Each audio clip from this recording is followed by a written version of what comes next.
Баршаңызға қайырлы күн достар. Бүгін сіздермен цветная капуста, яғни түрлі түсті орам жапырақты дайындау түрін көрсететін боламын.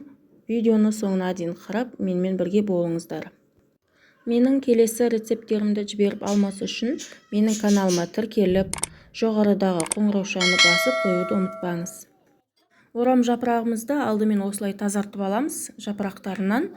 Содан соң мұздай суға салып 10-15 минуттай қайнататын боламыз. Менде 2 орам жапырақ болғандықтан үлкен ыдысқа салып қайнаттым. Және оны сүзіп алып, толықтай суытамыз.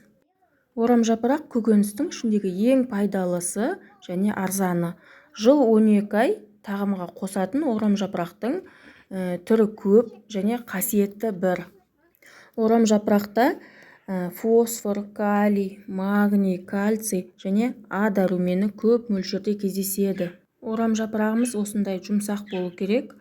Одан кейін толықтай суытып, осындай кішкентай бөлшектерге бөліп аламыз.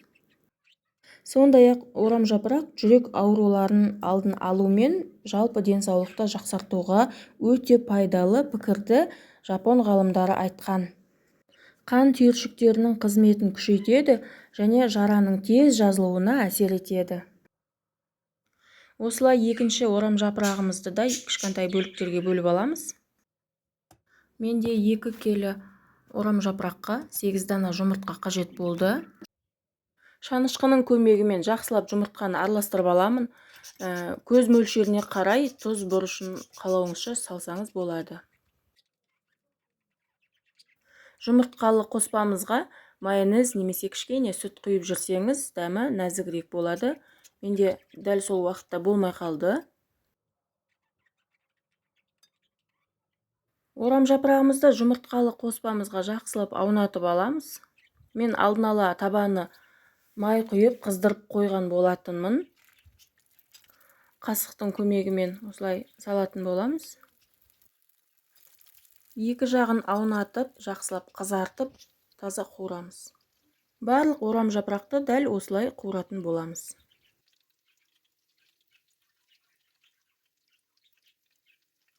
Біздің орам жапырағымыз дайын болды.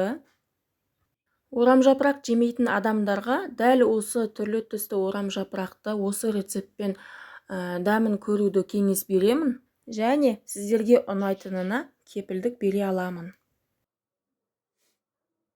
Видеоны соңына дейін қарағандарыңызға рахмет. Менің каналыма тіркеліп, лайк басып, жоғарыдағы қоңыраушаны басып кетуді ұмытпаңыздар.